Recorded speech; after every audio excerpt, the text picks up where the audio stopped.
So I've just been watching a documentary from Vice, which is sort of an online freelance journalism feature you get on YouTube. They issue a lot of interesting documentaries, sort of covering often hotspots around the world, but also sort of interesting things. I strongly recommend them. Anyway, they've just covered one. I've just watched it about the Real IRA in Northern Ireland taking on drug dealers. And it also featured Dublin as well.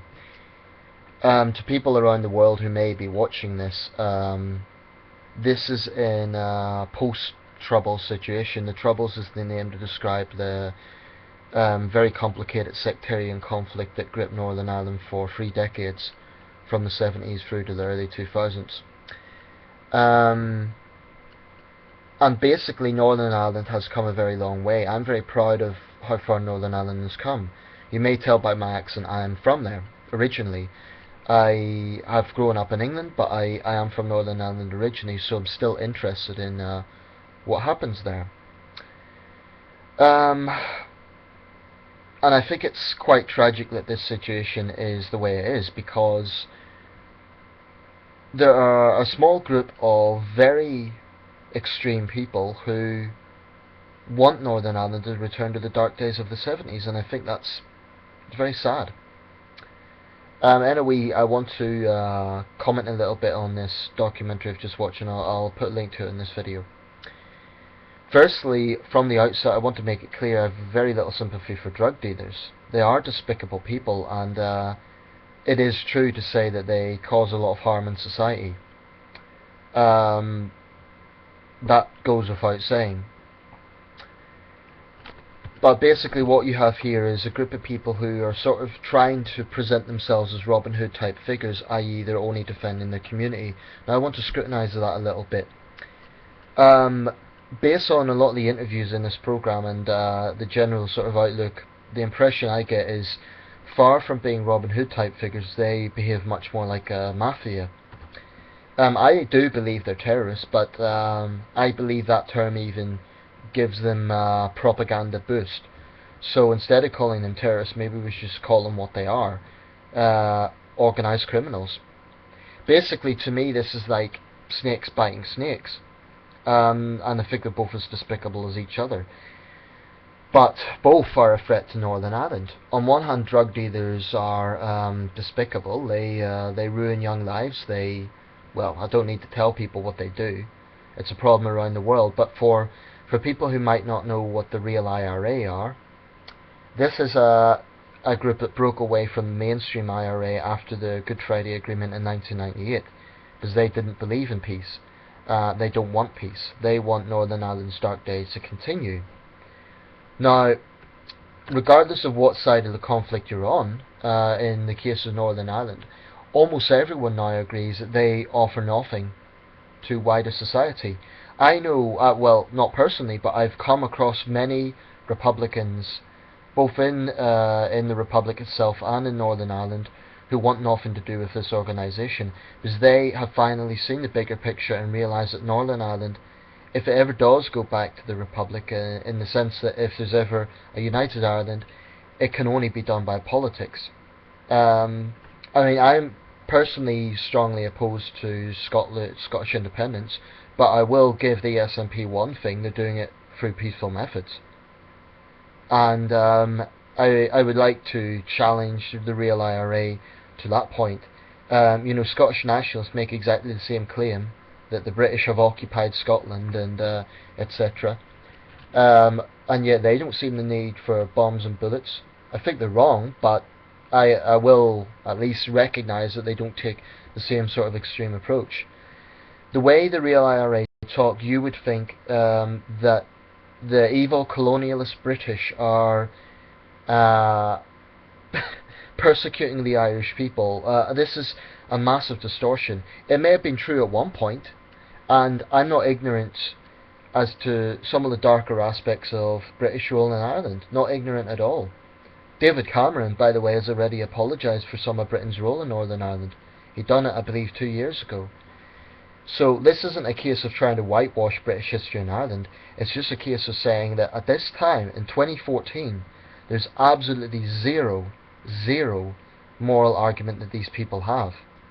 Even the mainstream IRA has recognised that Northern Ireland will never become part of a united Ireland through bombs and bullets. They recognise that, and they finally join the political process. Yes, there's still strong disagreements, and there's still arguments about the rights and wrongs of the past, but in the end of the day, even people like Martin McGuinness have recognised the bigger picture. And that's why, 30 years ago it would have been inconceivable for Queen Elizabeth II and someone like Martin McGuinness to be shaking hands. It would have been inconceivable. And Martin McGuinness is a real former IRA hardman. This is someone who for many years was basically a terrorist. Of course he wouldn't say that, but my point here is even former IRA people now recognise, they see the bigger picture, and I commend them for that. I commend them for looking at it finally from another perspective. So anyway, there's a few points I want to pick up on. In the documentary, the guy kept talking about, we're only trying to look out for the community, we're normal people, we're not terrorists. That's the point he kept emphasising. Now, in almost the next breath, he said, if the police step out of their vans, they'll probably be killed. He also said it's very conceivable that there will be attacks in the mainland, meaning England. So, on one hand, he's claiming he's not a terrorist. On the other hand, he's publicly admitting that he endorses violence as a way forward in Northern Ireland. Now, if you know anything about the history of Ireland, you would clearly, unless you're a complete and utter sadist, you would recognise only the most extreme people would have that sort of outlook. Because pretty much everyone agrees, whether they believe in a united Ireland or whether they believe Northern Ireland should remain part of the United Kingdom, pretty much everyone agrees that the way forward cannot be through violence. And I think it's despicable what they're doing, because they're trying to get this propaganda out, the Robin Hood type figures, and it may well be that they have stopped drug dealers in the area. That's all very well, but at the same time they're running it like a mafia style operation. And I do not believe that they would stop with drug dealers. I believe these are the sort of psychopaths who would basically target anybody who stands in their way. I really do believe that, because it's their track record. That's how they operate.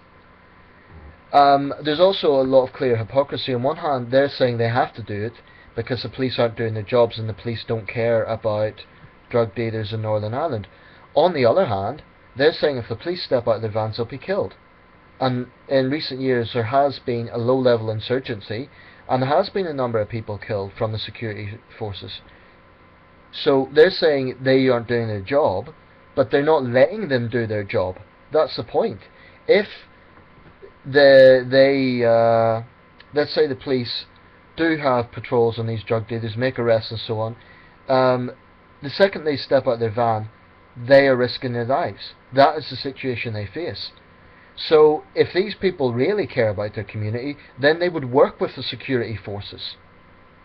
And that shows just what utter idiots they are. Not only are they thugs, they're also idiots. Because if they really care about drug dealers, if they really care about these problems, they would be working with the police, not putting up a barrier against them. And let's be clear, this isn't even the Royal Northern Ireland Constabulary or the Royal Ulster Constabulary. They always oppose that name because it was pro-British. It's now the Northern Ireland Police Force. It's a neutral name. And they still will not work with the police. So basically they're just vigilantes. And they're not good vigilantes. They're people who are not doing anything for the community, because even if they're stopping drug dealers, consider this.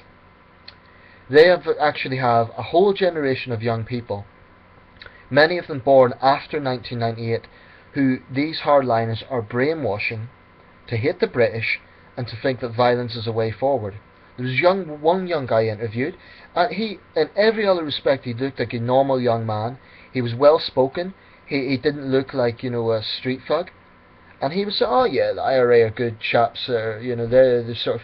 And I was thinking, this kid is being brainwashed.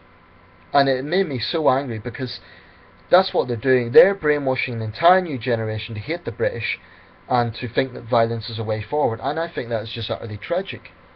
Given how far Northern Ireland has come, given how many lives are lost in the Troubles, I just think it's tragic. And no doubt there'll be people who come on this video and say, oh, you're a prod bastard, you're a British bastard, get out of Ireland, all this sort of thing. If you think I'm biased, well, there's people on the Loyalist side I've got equal contempt for. I mean, the problem on the Loyalist side is there's a lot of far-right activity. What I mean by that is, I hate to say it, but Northern Ireland is probably the most racist part of the United Kingdom, and maybe one of the most racist parts of Western Europe. Recently there was a Loyalist campaign putting leaflets around Belfast, openly talking about burning Muslims out of their homes.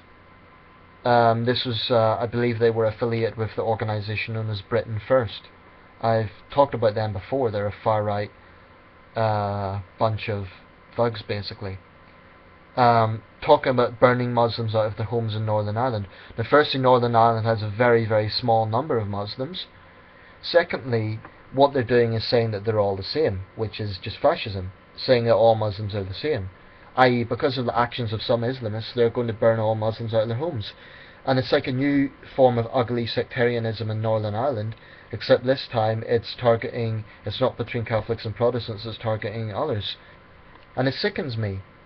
I think it's so tragic because Northern Ireland is a beautiful place. It deserves much, much better. People will say, oh well look, their behaviour is effective, they have stopped drug dealers. Well, that's a good thing, and in the documentary there is a drug dealer himself says that he agrees with their approach. But I still think it's a case of snakes biting snakes. This isn't a case of Robin Hood figures standing up to criminals. This is a case of criminals taking on criminals. And actually, in the long run, the streets may be free of drug dealers, but the streets are still being poisoned by sectarian hatred. So it's like, if you think one's better than the other, it's... I mean, the thing is, their sort of political mindset may look harmless to outsiders, but if you know anything about the history of Northern Ireland, you'll see just why that sort of approach is very dangerous.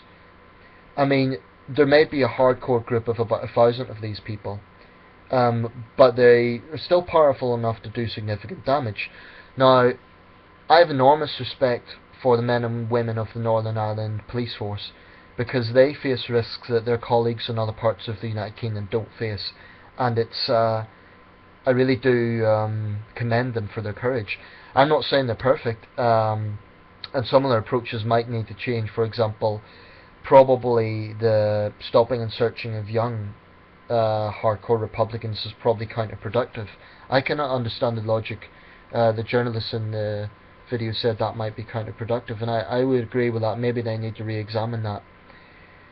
But if I were the police, I would be at least putting forward the idea that, okay, you disagree with the political situation of Northern Ireland, but you want to get rid of the drug dealers, so do we, so let's work together. And then, but the problem is, I don't think these people will work with the police. So they're basically trying to legitimise their own vigilantism by saying the police don't care, but they aren't letting the police do their job. That is the point. And if you don't believe me, hear it from the horse's mouth. Watch the video. The guy says if the police come out, they'll be killed. But quite frankly, these people are too stupid to see the bigger picture. They're too stupid to see that if they actually work with the police, it might be the best for everybody. Because the police don't trust them, they don't trust the police, and it's a tragic situation. And I don't want to exaggerate, the situation in Northern Ireland today is a lot better than it was in the 70s. But there's this very small but very determined group of people who want to bring it back to the dark days of the past. Just another practical thing, they interviewed the mother of a young man who was killed. He was a suspected drug dealer. The mother insists that he was innocent. There's a point I want to make about that, whether he was innocent or not. According to her account, the door had been locked, so they basically sprayed bullets through the window. Now, that's why vigilantism is so reckless. They say that they're looking out for the community. how do they know that they wouldn't have also hurt his family? In other words, people who weren't drug dealers. How do they know they wouldn't have hurt his girlfriend? I don't think he had children, but let's say for the sake of argument he did. These people are not Robin Hood type figures. They're vigilante thugs, and that's all they are as far as I'm concerned. Now people might say, you don't live there, you don't know the situation. It's true, I don't live there. And again, I'm not minimizing what drug dealers do. And obviously if they're being taken off the street, that in itself is not a bad thing. But the approach, I think, is bad, because it is creating a culture of violence in Northern Ireland. It's creating a mafia-style situation. I believe the place where drug dealers should be is in prison. I don't believe in this sort of execution-style approach. I mean, for one thing, how do we know 100% that they are targeting the right people? No doubt they'll say they have the right information, but whenever vigilantism occurs, I guarantee you there are situations of innocent people being targeted. So, by the way, this sort of internal cleaning up situation is a long-standing thing within the IRA. They always like to make themselves look squeaky clean, and probably in many cases they are. And that's what makes them so dangerous, because on the outset they do come across as normal people. But when you look at their ideology, and when you look at actually what they are planning to do, and what right now they're actively campaigning to do, it's very dangerous, and it's poisonous. Northern Ireland doesn't need this. I mean, my question to the likes of the 32 County Sovereignty Committee would be, why can you not see the bigger picture? Why is it that you will not go down the political approach? Why is it? My question is not about the rights and wrongs of Northern Ireland. Fine, you think the British are colonialist bastards. Why won't you go down the peaceful approach? You say you're not terrorists? Prove it. Because right now all their behaviour, all of their actions, and all of their agenda is basically terrorist. And that's all I have to say on the matter.